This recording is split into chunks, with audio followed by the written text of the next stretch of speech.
The crystal halls of Nexus Prime stretched endlessly above the gathered representatives of 43 worlds. Each species sat in their designated areas, their forms as varied as the stars themselves. The Zephyrians with their scaled hides and ancient eyes occupied the oldest section. The Hegemony Alliance members clustered together in their gleaming armor. Smaller delegations filled the remaining spaces, all waiting for the quarterly assembly to begin. Elder Korthak rose slowly from his seat. His 800-year-old frame moved with deliberate care as he approached the speaking platform. The reptilian being had witnessed the rise and fall of civilizations. His golden eyes had seen wars that consumed entire systems and peace treaties that lasted centuries. Today he carried a burden that weighed heavily on his ancient shoulders. "Honored delegates," Korthak began, his voice carrying the weight of ages. "I come before you with warnings from the deepest archives of my people. There are texts written long before most of your species reached the stars. They speak of a prophecy that now stirs in the darkness." Counselor Vextar shifted impatiently in his seat. The leader of the Hegemony faction had little time for old stories and ancient fears. His blue-skinned face showed clear irritation as Korthak continued speaking. Around him, other Hegemony representatives whispered among themselves, their dismissive attitudes obvious to all. "The ancient writings tell of a young race," Korthak said, his eyes scanning the assembly. "A species of remarkable adaptability and terrifying determination. They speak of beings who turn every defeat into victory, every weakness into strength. The texts warn that when this race emerges, the galaxy itself will reshape around their will." A ripple of murmurs ran through the chamber. Some delegates leaned forward with interest, while others seemed bored by what they assumed was another piece of meaningless folklore. Korthak raised one clawed hand for silence before continuing his speech. "These beings are described as physically weak, yet mentally unstoppable. They lack natural armor, possess no psychic abilities, and live shorter lives than most of us. Yet the prophecies claim they will become the most feared force the galaxy has ever known. They will not conquer through strength alone, but through an ability to learn and adapt that defies understanding." Ambassador Lisa Grant sat quietly in the human delegation area. The 34-year-old former military officer kept her expression neutral as she listened to the elder's words.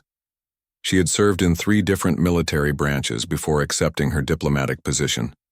Her short brown hair and practical clothing marked her as distinctly human among the exotic appearances of other species.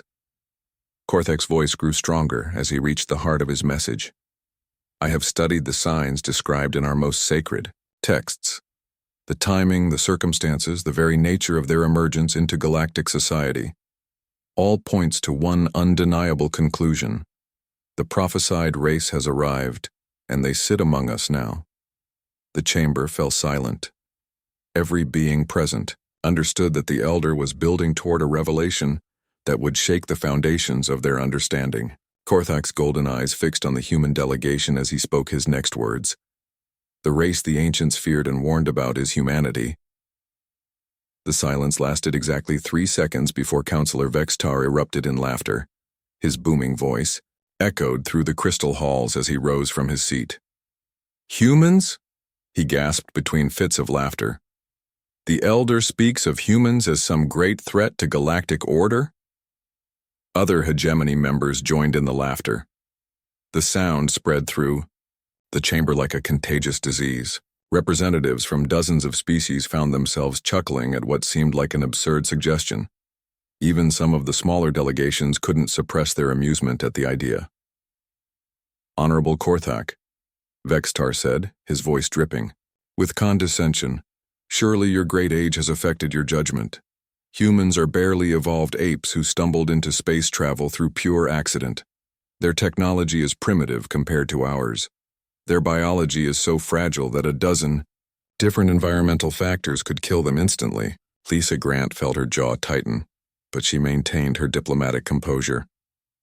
Years of military training had taught her when to speak and when to listen. This was definitely a time for listening and remembering every word being said about her. "People." Vextar gestured dismissively toward the human delegation. Look at them sitting there. No natural weapons, no psychic abilities, no enhanced physical capabilities. They've been part of our galactic community for 50 years, and what have they accomplished? They've established a handful of colonies and built ships that barely qualify as spaceworthy by our standards. The laughter grew louder as other species joined in mocking humanity. A delegate from the Crystalline Consortium pointed out that humans couldn't even survive in most planetary environments without artificial life support. A representative from the Psionic Brotherhood noted that humans possessed absolutely no mental abilities beyond basic consciousness.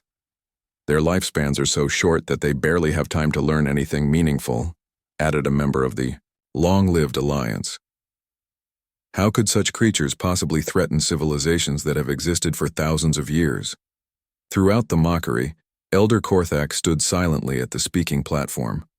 His ancient features showed no anger or frustration, only a deep sadness that seemed to weigh down his already burdened frame. When the laughter finally died down, he spoke again in a quiet voice that somehow carried to every corner of the vast chamber. "You mock what you do not understand," he said simply. "The prophecies do not speak of conquest through superior technology or overwhelming force. They warn of something far more dangerous. They describe a species that learns from every encounter, grows stronger from every challenge, and never accepts defeat as final." Vextar waved one hand dismissively. "Ancient superstitions have no place in modern galactic politics, honored elder. Perhaps it would be better if you focused on real threats instead of chasing shadows from dusty old books." Meanwhile, far from the political theater of Nexus Prime, Captain Jake Morrison stood on the bridge of the exploration vessel New Horizon.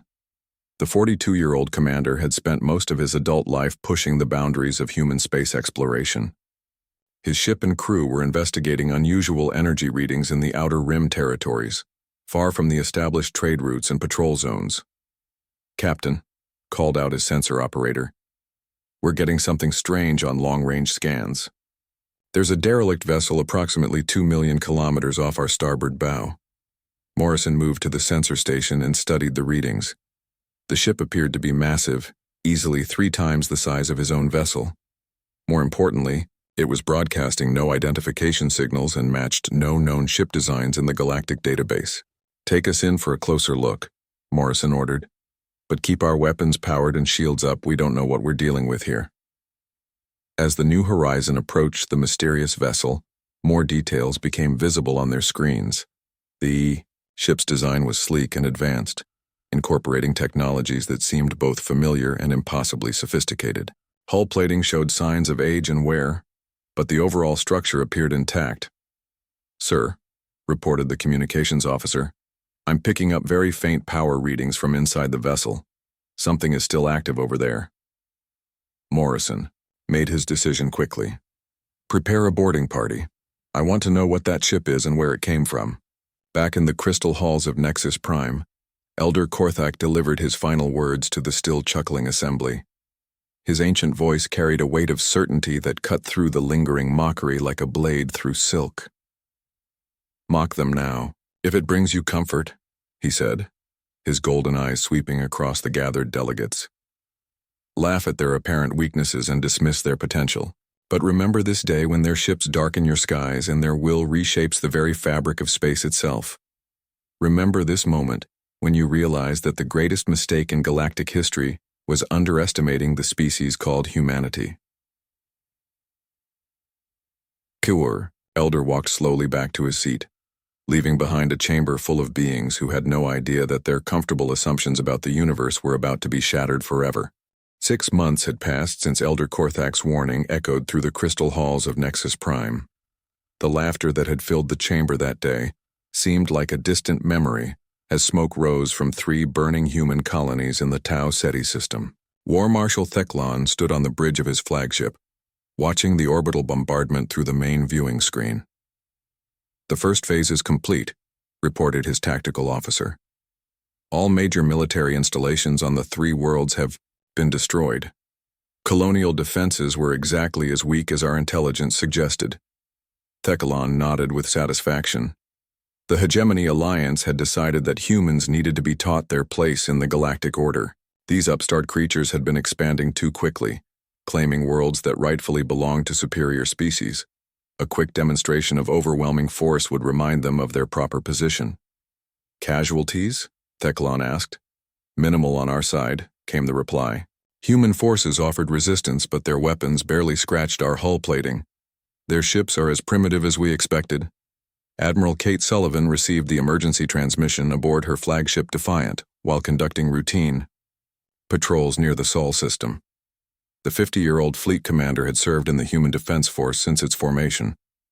Her gray hair and weathered face spoke of years spent in the harsh environments of space exploration and military service.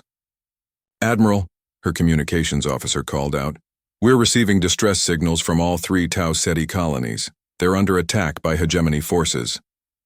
Sullivan's expression hardened as she absorbed the information. She had expected something like this eventually. The contempt shown by other species at the Galactic Assembly had made it clear that many viewed humanity as an easy target. Now someone had decided to test that assumption. Signal the fleet, she ordered. All available ships are to converge on Tau Ceti immediately. We're going to show these aliens what happens when they attack human colonies. Dr. Ben Parker sat in his laboratory aboard the research station Darwin, studying the psychological profiles of various alien species. The 45-year-old xenobiologist had spent his entire career trying to understand how different forms of intelligence developed across the galaxy. Recent events had given his research a new urgency. His latest findings painted a troubling picture. Most galactic species had evolved on worlds with stable, predictable environments. Their homeworlds experienced minimal climate change, few natural disasters, and relatively uniform conditions across their surfaces. This stability had allowed them to develop impressive specialized abilities, but it had also made them rigid in their thinking. Computer, Parker said aloud, display comparative evolutionary stress analysis. The screen filled with data comparing humanity's development to that of other known species. Earth's chaotic climate history, frequent ice ages, volcanic eruptions, and constantly changing conditions had forced human ancestors to adapt continuously or die. While other species had perfected specific abilities, humans had developed something far more valuable, the capacity to change. Commander Alex Chen led his Ghost Battalion through the corridors of the hegemony command ship Dominion.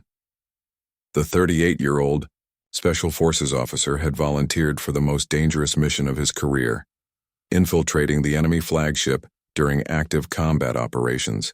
His team of 12 specialists moved silently through the alien vessel, their stolen hegemony uniforms providing perfect camouflage. Target the primary weapons control, Chen whispered into his communicator. We need to disable their main guns before the Admiral arrives with reinforcements.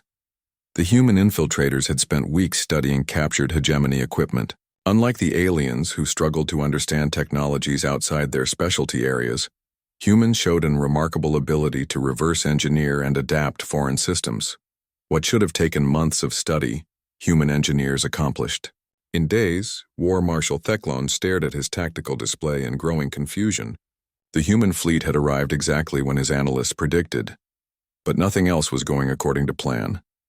Human ships moved in patterns that defied conventional military doctrine. Instead of forming traditional battle lines, they scattered, like insects, attacking from multiple angles simultaneously. Their formations make no sense, complained his tactical officer.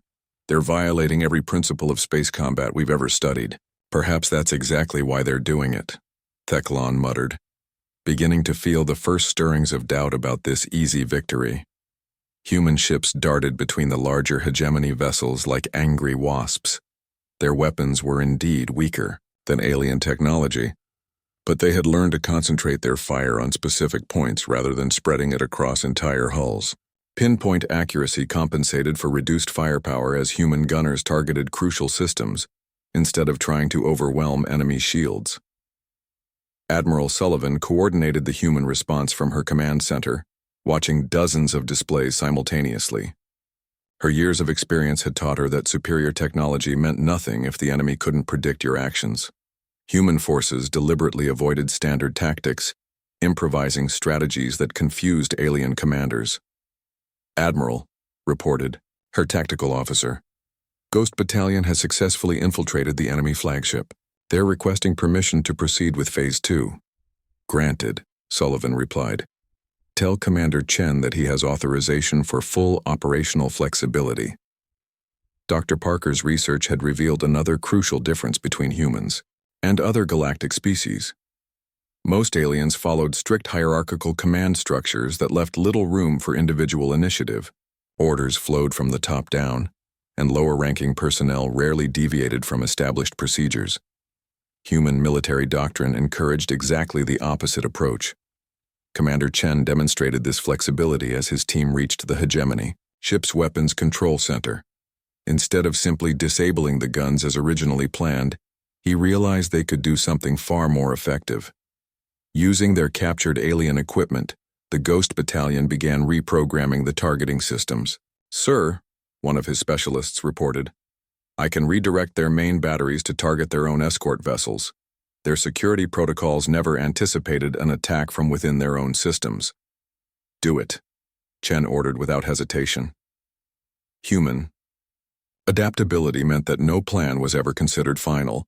Every situation demanded fresh thinking and creative solutions. The hegemony fleet watched in horror as their flagship suddenly opened fire on its own supporting vessels.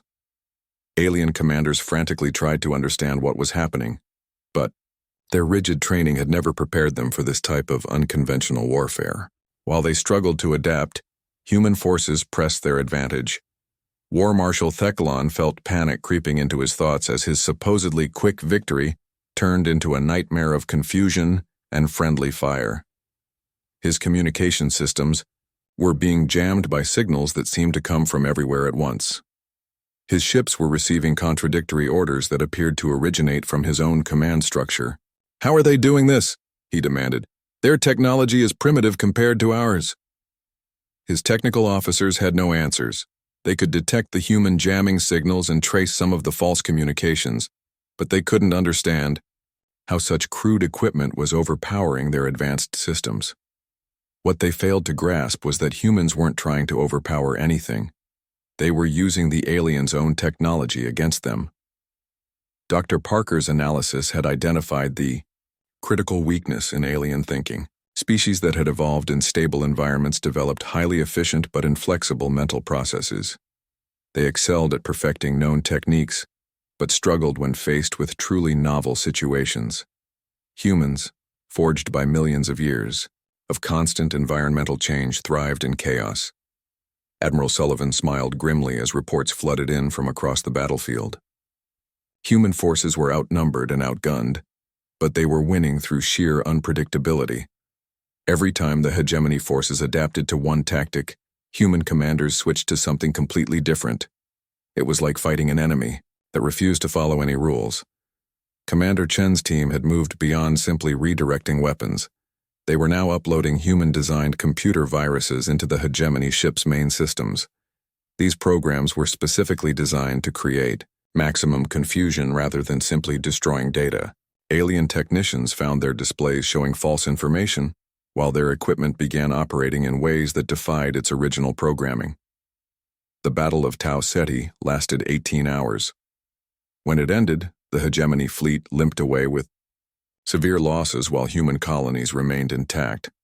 War Marshal Theclon filed a report that his superiors initially refused to believe. Human forces had fought with a disregard for personal safety that terrified veteran alien warriors.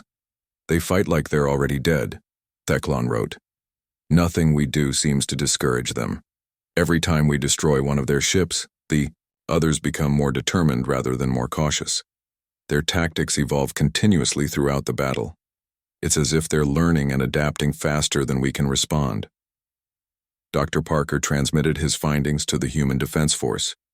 Command structure. The war had spread like wildfire across 12 star systems. What began as a simple punitive action against 3 human colonies had evolved into a galactic conflict that defied all conventional military wisdom. President Maria Santos stood before the emergency session of the United Earth Government, her weathered face reflecting the burden of leading humanity through its greatest crisis. Fellow representatives, Santos began, her voice carrying across the packed assembly hall. For one, Here we have fought a defensive war against forces that outnumber us 50-1. We have been patient. We have been restrained. We have allowed our enemies to believe they understand our capabilities. General Ryan Murphy sat in the military advisory section, his fingers drumming silently against his tablet.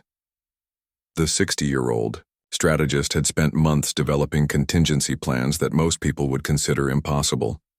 His gray beard and calm demeanor masked a brilliant tactical mind that had been analyzing enemy weaknesses since the first shots were fired at. Taucheti, the time for restraint has ended, Santos continued. Today I am authorizing the full deployment of Project Prometheus. Let the galaxy see what humanity is truly capable of when we stop holding ourselves back. Dr. Emma Foster worked frantically in her laboratory beneath the lunar surface. The 35-year-old physicist had been leading the reverse engineering efforts on captured alien technology for 8 months. Her team had not only matched hegemony weapons systems, but had found ways to improve them that their original designers never imagined possible. The neural interface modifications are complete, Foster reported to her supervisor.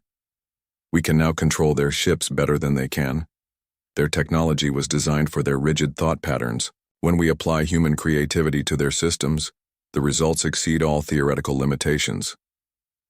The Hegemony Alliance had expected human resistance to collapse within weeks of their initial assault.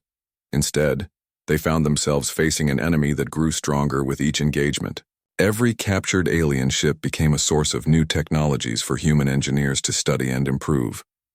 Every defeated human vessel provided valuable tactical data that was immediately incorporated into future battle plans. War Marshal Thekalon paced the bridge of his replacement flagship, having lost his original command ship to human infiltrators 3 months earlier. His officers watched nervously as their commander struggled to understand an enemy that defied every principle of warfare they had learned over centuries of military service. "Sir," his intelligence officer reported, "our scouts have detected human ships in the Vega system.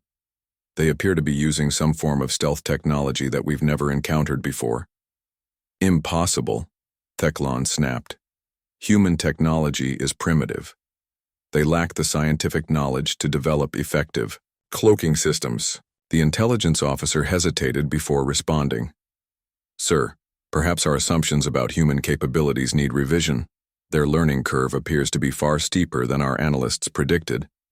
Elder Zaraketh descended into the deepest archives of the Neutral Keepers, her ancient form moving carefully through corridors that had remained untouched for millennia. As one of the oldest beings in the galaxy, she had access to records that predated most current civilizations.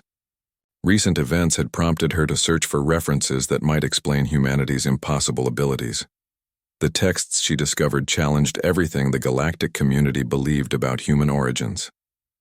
References to the adaptive ones appeared in documents written by extinct civilizations that had vanished before humanity supposedly achieved spaceflight.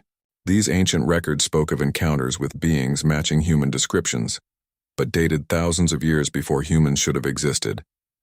General Murphy unveiled his true strategic doctrine to the human high command. While alien forces fought to conquer territory and control resources, humans fought with an entirely different objective. Every battle was a learning experience. Every defeat provided valuable intelligence.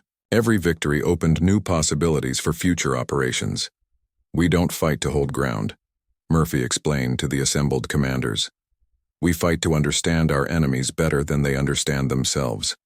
Once we achieve that understanding, victory becomes inevitable." Human forces began deploying tactics that seemed to violate the basic principles of military science. Instead of concentrating their strength against enemy weak points, they deliberately attacked where the enemy was strongest. This strategy confused alien commanders who expected humans to avoid their most powerful units. Dr. Foster's teams had discovered why this approach worked so effectively. Alien military doctrine was built around protecting their most advanced technologies and most experienced personnel. By forcing them to deploy these assets in combat, humans could study and eventually replicate their most closely guarded secrets. Commander Chen led a new type of special forces unit that the aliens had never encountered, his ghost battalions. no longer simply infiltrated enemy vessels. They captured them intact, along with their crews, weapons, and most importantly, their technical databases. Human interrogation techniques proved remarkably effective against alien psychology. Their command structures are completely predictable, Chen reported after his latest operation. They follow the same behavioral patterns regardless of the situation. Once you understand their psychology, they become incredibly easy to manipulate. The hegemony began experiencing mass defections as their own troops started to fear human magic. Alien soldiers reported encounters with human forces that seemed to defy physical laws, ships that appeared and disappeared without warning, weapons that turned friendly forces against each other, communications that originated from captured vessels thought to have been destroyed. President Santos addressed the colonial governors via quantum entanglement communicator, her image appearing simultaneously on dozens of worlds. Behind her calm exterior, she carried the knowledge that would reshape galactic civilization forever. "Fellow humans," she began, "the time has come to reveal the truth about our expansion into space. We have not been simply exploring and colonizing as our enemies believe. We have been preparing." The revelation that followed sent shockwaves through both human and alien intelligence networks. Humanity had secretly established colonies in 12 additional star systems using technologies that the Galactic Council didn't know existed. These hidden settlements had been developing advanced weapons and defensive systems, while the main conflict drew enemy attention elsewhere. Dr. Foster explained the technological breakthrough that had made this possible. Human scientists had discovered that alien technologies were designed around the assumption that users would follow predictable behavioral patterns. By applying chaotic human creativity to these systems, they could achieve results that alien designers had considered theoretically impossible. "We're not just using their technology," Foster told the Scientific Advisory Board. "We're making it evolve. Every system we capture becomes smarter, more adaptable, more capable than its original specifications allowed." Elder Zaraketh presented her findings to the Emergency Council of Neutral Keepers. The ancient documents she had uncovered suggested that humanity was not a new addition to galactic civilization. References to their species appeared throughout recorded history, always during periods of great change and technological advancement. "The evidence suggests," Zaraketh reported, "that humans have been influencing galactic development for far longer than anyone realized. They appear during critical moments, catalyze massive changes, and then seemingly vanish until they're needed again." General Murphy's intelligence networks reported something that defied conventional understanding of space warfare. Human forces were not simply adapting to alien tactics, they were evolving beyond them. Each generation of human weapons and defensive systems incorporated lessons learned from the previous generation, creating a cumulative effect that accelerated human technological development at an exponential rate. War Marshal Theclon received reports that made no logical sense according to everything he knew about military science. Human forces were simultaneously attacking in multiple star systems while defending others, all with the same fleet that should have been incapable of existing in more than one location at any given time. "How many ships do they have?" he demanded. His intelligence chief could only shake his head helplessly. "Sir, we're not even certain they're using ships in the traditional sense anymore. Our sensors detect human signatures, but the energy patterns don't match any known propulsion or weapon systems." Dr. Foster's latest breakthrough involved consciousness transfer technology that allowed human minds to survive physical death. This development terrified alien observers who realized that defeating human forces might not actually eliminate human opposition. The implications of immortal human intelligence were too disturbing for most alien minds to fully process. "Commander, Chen demonstrated the practical applications of this technology during a mission that should have been suicidal. His entire team was killed while infiltrating a heavily defended hegemony research facility, but their consciousness patterns had been transmitted to backup bodies before their deaths. Within hours, Admiral Victoria Hayes stood on the bridge of the flagship Eternal Dawn, watching reality bend around her vessel as it phased through solid matter. The 48-year-old commander had volunteered to lead the first deployment of the human expeditionary fleet, knowing that she would be testing technologies that challenged the fundamental laws of physics as understood by galactic science. "Admiral," her science officer reported, "all systems are functioning within acceptable parameters. The quantum displacement field is stable, and our molecular cohesion remains at optimal levels." Hayes nodded calmly, though inside she marveled at the impossibility of what her ship was accomplishing. The vessel could become intangible at will, passing through asteroids, enemy vessels, and even planetary surfaces without resistance. When they chose to interact with normal matter, their weapons delivered devastating force that seemed to materialize from nowhere. Dr. Nathan Cross worked in his temporal research laboratory aboard the space station Kronos, studying the mysterious, derelict vessel that Captain Morrison had discovered 2 years earlier. The 52-year-old physicist had spent his entire career believing that time travel was purely theoretical. Recent discoveries had forced him to reconsider everything he thought he understood about the nature of reality. "The ship exists in a state of temporal flux," Cross explained to his research team.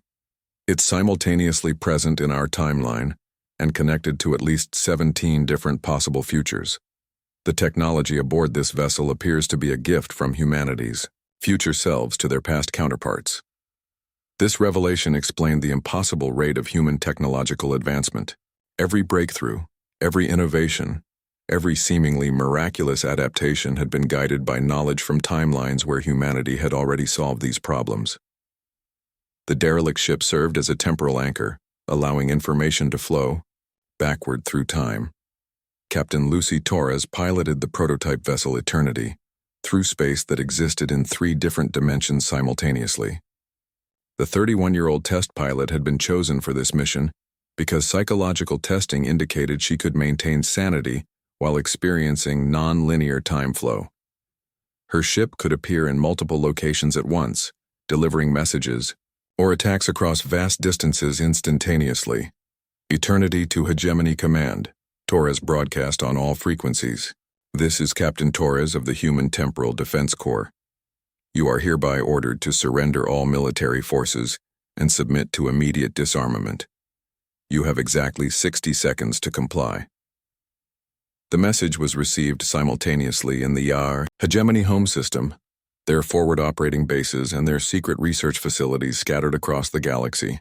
Alien commanders stared in disbelief at their communication systems, unable to understand how a single human ship could broadcast from dozens of different locations at the same time.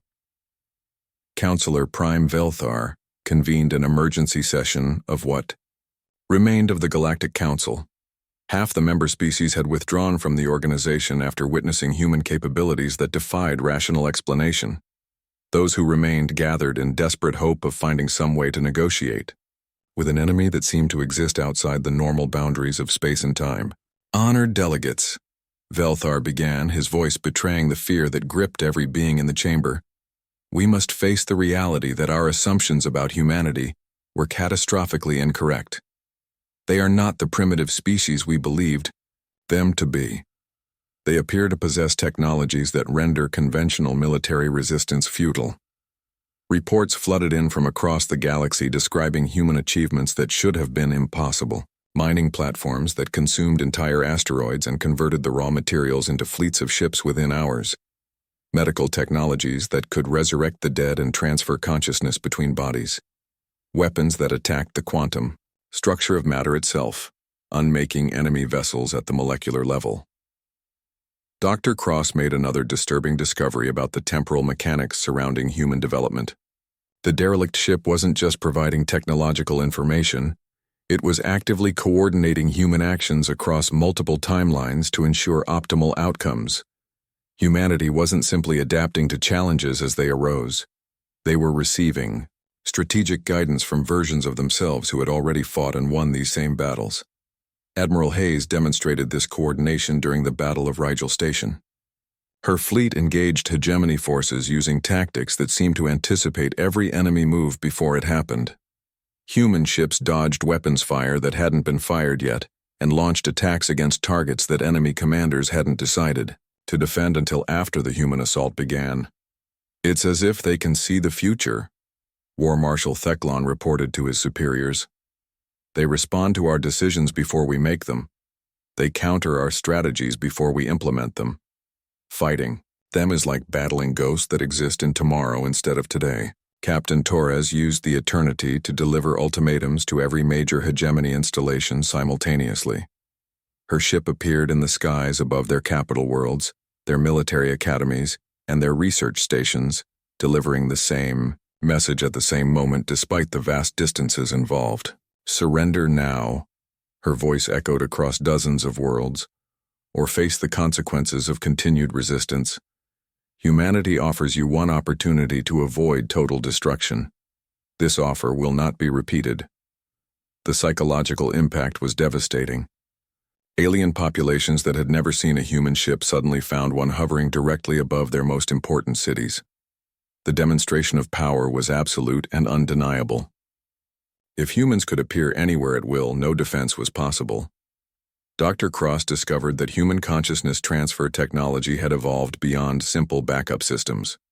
Human minds could now exist in multiple bodies simultaneously, sharing experiences and knowledge instantaneously across galactic distances. A single human scientist could conduct research on dozens of worlds at the same time, accelerating their learning curve beyond anything previously thought possible. Counselor. Prime Velthar received intelligence reports that defied comprehension. Human forces were not simply winning battles. They were converting enemy populations to their cause through methods that seemed to involve fundamental changes to alien psychology. Species that had fought against humanity for years suddenly began requesting alliance agreements and technology sharing arrangements. They don't conquer worlds, reported a terrified intelligence officer. They improve them. Every planet they visit emerges stronger, more advanced and more capable than before. Their enemies are beginning to surrender simply because they want access to human technologies. Admiral Hayes led the assault on the hegemony's final stronghold, a massive fortress constructed in an asteroid field that should have been impregnable. Human ships phased through the defensive barriers as if they didn't exist, materializing inside the fortress and delivering troops directly to critical control centers. The battle lasted exactly 17 minutes. Hegemony forces found themselves fighting an enemy that could walk through walls, appear behind defensive lines, and attack from directions that shouldn't have been physically possible. Surrender came not from overwhelming force, but from the complete breakdown of alien understanding about how warfare was supposed to function. Dr. Cross made his most significant discovery while analyzing the final battle recordings. Human forces weren't simply using advanced technology to achieve victory. They were rewriting the fundamental laws of physics in localized areas, creating zones where normal scientific principles no longer applied. Within these altered regions, human will became reality. Captain Torres received new orders that demonstrated the true scope of human capabilities. She was to use the eternity to establish temporal monitoring stations throughout the galaxy, creating a network that would allow humanity to observe and influence events across multiple timelines simultaneously. The galaxy was being prepared for administration by beings who existed partially outside normal spacetime. War Marshal Theklan submitted his final report to the Hegemony High Command before formally requesting permission to surrender. His conclusions painted a picture of warfare against an enemy that had transcended the normal limitations of physical existence. "We are not fighting a technologically superior species," he wrote. "We are fighting against the concept of limitation itself. Humans appear to possess the ability to overcome any obstacle simply by refusing to accept that it cannot be overcome. They have transformed warfare from a contest of strength into a battle between possibility and impossibility." Counselor Prime Velthar made the announcement that marked the end of galactic resistance to human expansion. The Hegemony Alliance formally requested immediate cessation of hostilities and unconditional surrender to human authority. Other species that had remained neutral began sending delegation requests, hoping to negotiate favorable terms before humanity decided their fate unilaterally. Admiral Hayes stood on the bridge of her flagship, watching the last Hegemony vessels power down their weapons and transmit surrender codes. Around her, the stars themselves seemed different, as if the universe had been subtly altered by human presence. She realized that Elder Korthak's ancient warnings had been incomplete. 5 years had passed since the first shots were fired at Tau Ceti, and the galaxy bore little resemblance to the rigid hierarchical structure that had dominated interstellar politics for millennia. Director Sam Roberts stood in the newly constructed Galactic Cooperation Center on New Geneva, watching representatives from 47 species work together on projects that would have been impossible under the old system. The integration programs are exceeding all projected success rates, Roberts reported to the Human Administrative Council. Former enemy species are not only adapting to cooperative governance, they're actively contributing innovations that benefit the entire galactic community. Roberts had been chosen to lead the transformation efforts because of his background in social psychology and his understanding of how different cultures could be encouraged to work together rather than against each other. The 43-year-old administrator had spent the war years studying alien psychology and developing protocols for post-conflict integration. Elder Korthak walked slowly through the corridors of the reformed council chambers, his ancient frame moving with renewed purpose. The 800-year-old being had lived to see his prophecies fulfilled in ways that surprised even him. He now served as senior advisor to the new governmental structure, helping former enemies understand the changes that were reshaping their universe. The ancient texts spoke truly, Korthak told the assembled delegates, but they did not reveal the full scope of what humanity would accomplish. They warned of conquest and domination. They did not foresee transformation and elevation. The Reformed Council bore no resemblance to the old Galactic Council that had mocked humanity 5 years earlier. Instead of rigid species-based delegations, sitting in hierarchical arrangements, the new system featured collaborative working groups focused on specific galactic challenges. Representatives were chosen based on expertise and demonstrated ability, rather than species origin or political connections. President Elena Martinez addressed the inaugural session of the Galactic Federation from the speaking platform that had once hosted Korthak's warnings. The 51-year-old former colony administrator had been elected not just by human votes, but by popular acclaim from dozens of species that had experienced the benefits of human leadership firsthand. Fellow beings of the galaxy, Martinez began, we gather today not as conquerors and conquered, but as partners in building a future that surpasses anything our individual species could have achieved alone. The transformation we have witnessed proves that diversity of thought and experience is our greatest strength. Dr. Claire Davidson presented her research findings to the Galactic Science Consortium, documenting the profound psychological changes that had occurred in alien species following prolonged contact with humans. The 39-year-old researcher had spent 3 years studying how human influence affected other forms of consciousness. The data is remarkable, Davidson explained to her audience of mixed human and alien scientists. Species that showed rigid behavioral patterns for thousands of years have rediscovered creativity and innovation within a single generation of human contact. Their neural plasticity has increased dramatically, allowing for cognitive adaptations that were previously thought impossible. Davidson's research revealed that human consciousness operated on principles that were fundamentally different from other known forms of intelligence. While alien minds had evolved to optimize specific functions, human brains remained chaotically flexible throughout their entire lifespan. This flexibility proved to be contagious when humans interacted closely with other species. Former War Marshal Theclon, now serving as Director of Interspecies Military Cooperation, reviewed casualty reports from the recent expedition to the Galactic Rim. The joint human-alien exploration fleet had encountered hostile forces from beyond known space. But instead of the devastating losses that such encounters had historically produced, the mission had ended with successful first contact and peaceful resolution. Human tactical doctrine has revolutionized our approach to conflict resolution, Theclon reported to his mixed species staff. Where we once saw only military solutions, they have taught us to recognize opportunities for communication and cooperation. The beings we encountered could have been formidable enemies.